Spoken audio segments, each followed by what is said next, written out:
Joining me now with reaction, Rudy Giuliani, attorney for President Trump. Mayor, thank you so much for being here. Nice to be here, Laura. Yeah, you just heard me say that. Great opening. Thank you. There must be repercussions for bad actors, whether it's Chicago or, in this case, absolutely, a lot of victims in this Trump-Russia collusion hoax. I think the president puts it best when he says this can't happen again. And the only way you can assure this will not happen to another president is to find out what happened and who's responsible for it. I think it's got to be clear to any fair-minded person that whole idea of conspiracy with the Russians to interfere in the election, collusion, if you want to call it that, is totally untrue.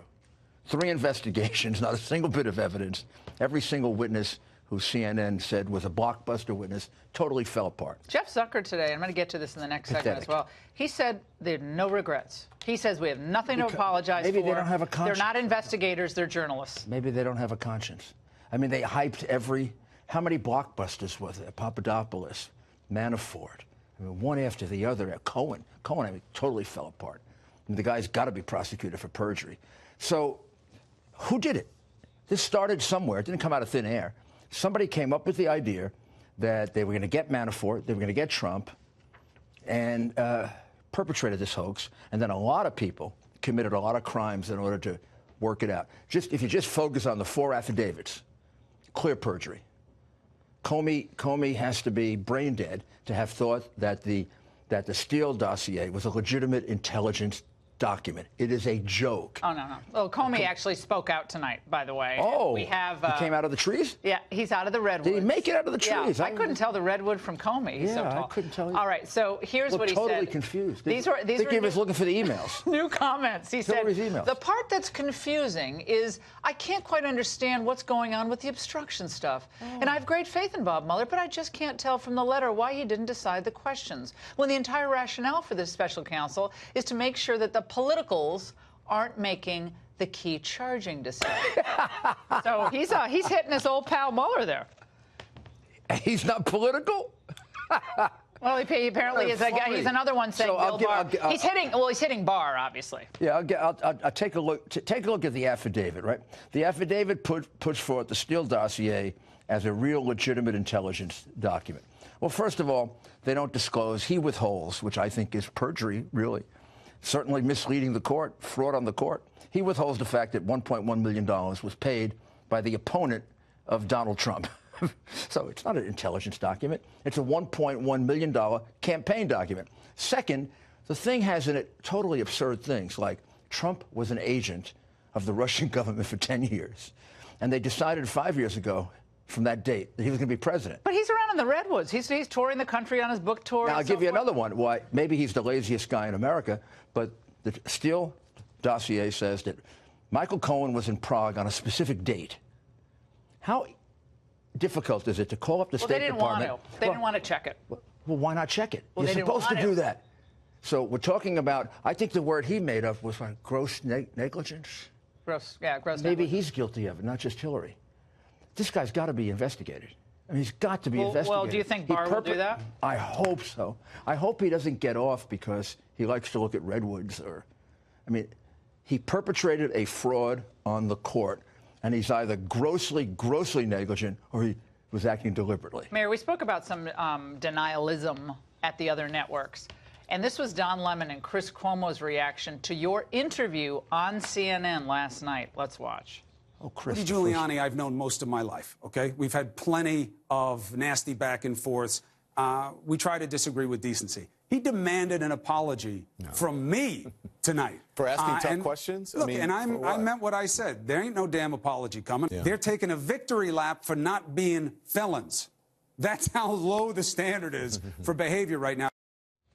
That's pathetic. Felons? First of all, on collusion, he was completely exonerated.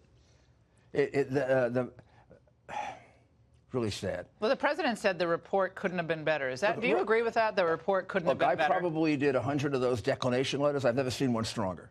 And with that slight little, but I can't exonerate him. I can't charge him, but I can't exonerate him. I thought that was a weak sister moment. Not only weak, it's Mueller. totally inappropriate and totally unethical. You're not supposed to say that in a declination letter. You're not supposed to say. Why did he? Well, I think there are two sides of Mueller.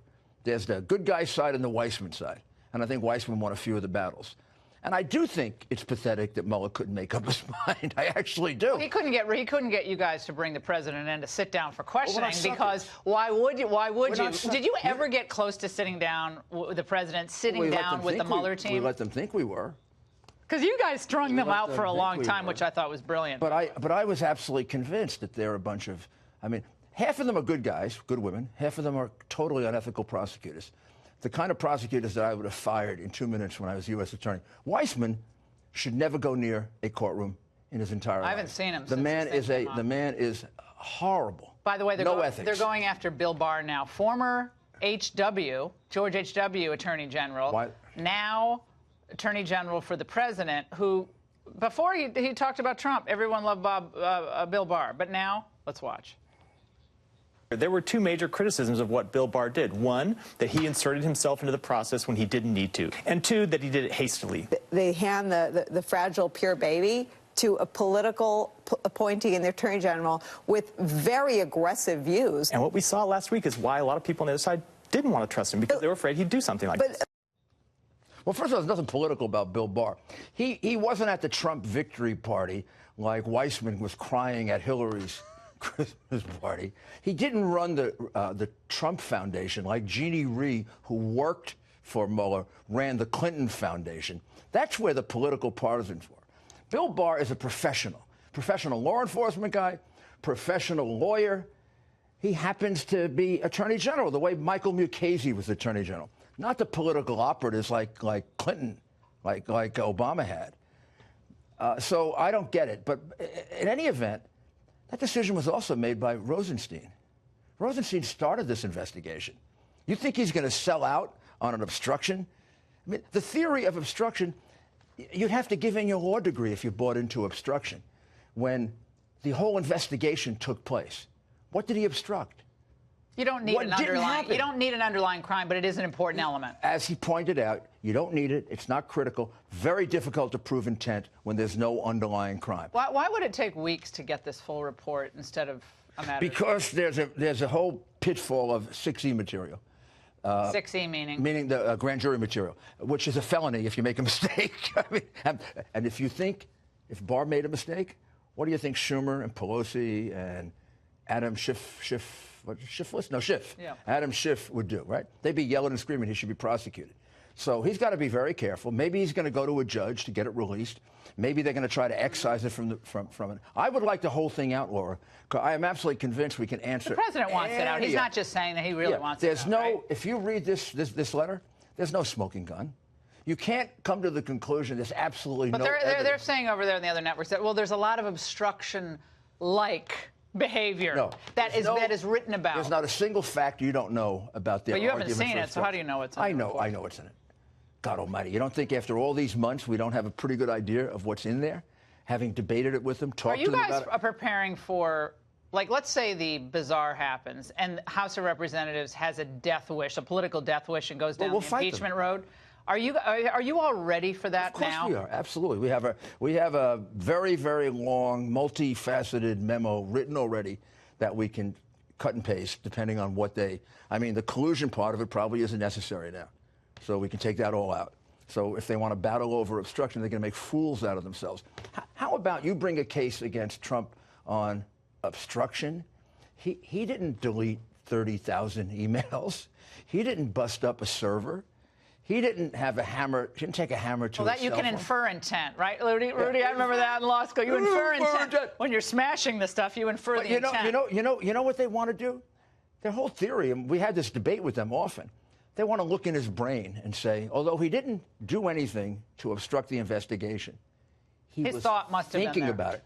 During one discussion with them, I said, we don't have a brain X-ray machine that gets your thoughts, and if we started prosecuting people for thoughts, half of America would be in jail. Oh, we wouldn't have this town would be emptied out. Finally, we could drive around, no traffic, Rudy. Crazy. All right, some of your friends in the media said a few things about you a few weeks ago. Oh, really? And they love you. But now it's kind of comeuppance time. Let's watch. Let's see. Who? Did Rudy Giuliani harm the president? Yeah, I think it hurt the president and the White House. Is Rudy Giuliani helping or hurting the president? Helping or hurting? Well, yes or no, I don't know. It seems to me hurting, unless there's some deep strategy I don't understand here. So that was on who's depends on who's colluding, or you know. Maybe they're just not smart enough to have figured out the strategy. I feel sorry for them. Of course, there was a strategy to it, and of course, I came to the conclusion when I came into this case a year ago. We had to defend it on two levels. We had to defend it legally with them, argue the law, argue the facts, try to delay them as long as possible so we could build as good a case in case they did give us a subpoena that they don't get a subpoena, they're not entitled to it. But on the second hand, I realized immediately we don't have a jury here. We're not going to try this to a jury. We're going to try this to a possible impeachment. So who is that? It's the American public. We had to change public opinion. Political. But public opinion still says, I mean, this is a new poll that came out today, that nearly half of the country thinks that Trump obstructed justice, which is a messaging problem for the White House. I don't know why the number would be that high, not with what happened. Okay. Because that's that little line that Mueller left into that letter. I don't know what poll that is, but I saw one 5 days ago. A Politico poll. I saw a poll. People don't care about it. 50% thought it was a witch hunt. Look, as long as those polls are within striking distance, they're not going to impeach him. And today, even on CNN, there were two political experts, Democrats, on saying impeachment's out of the question now. And Pelosi gave you the standard, which is you got to get bipartisan support. There's no Republican that's going to support impeachment, given what has been reported. What'd you do to celebrate? Did you do anything this week? Nothing special. We had nice dinner. The president had us over to the White House on Sunday night, and he had us for lunch on Monday, and he let us fool around with the Washington Capitals. Okay, who have much bigger rings than I saw it. Finally, you got the collusion with Ovechkin there. I saw that. Ovechkin was the closest of all the players. I grabbed Ovechkin and I said, I'm going to destroy that picture like Sonny Corleone. I'm going to take that camera, we're going to break it and throw a camera. Did he look at you and say, I must break you, Rudy? He is so big and so strong. He has a big hand. He's not that small. You could take him. All right, Mayor. Great to see you, as always. All right, thanks for coming in.